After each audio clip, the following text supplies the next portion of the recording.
Everyone, welcome to our channel. కొన్ని blouse pieces కి hands కి ఇలా కట్ వర్క్ వస్తూ ఉంటుంది. కట్ వర్క్ వచ్చినప్పుడు మనం లైనింగ్ ని ఎలా అటాచ్ చేసుకోవాలో ఈ వీడియోలో చూద్దాం. ఈ ఫ్యాబ్రిక్ కి కట్ వర్క్ వచ్చింది కదా అని మనం లైనింగ్ ని కూడా అలా కట్ వర్క్ లా చేయకూడదు. టైం వేస్ట్ అయిపోతుంది, ఇంకా నీట్ గా కూడా రాదండి. చూస్తున్నారు కదా, మెయిన్ ఫ్యాబ్రిక్ ని అయితే ముందు తిరగల వైపు ఉంచుకోవాలి.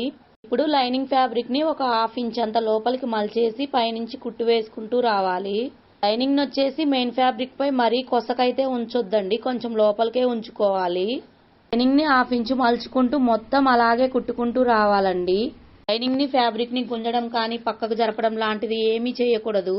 అలా కాదని లైనింగ్ ఫ్యాబ్రిక్ కొంచెం పైకి వచ్చింది అనుకో, లైనింగ్ ఫ్యాబ్రికే కనపడుతుంది, మెయిన్ ఫ్యాబ్రిక్ కనపడకుండా గలీజ్ గా చేయడం అయితే అయిపోయింది. నేను రెండో చేతిని కూడా ఇలాగే కుట్టుకున్నాను, మీకు చూపిస్తాను రండి.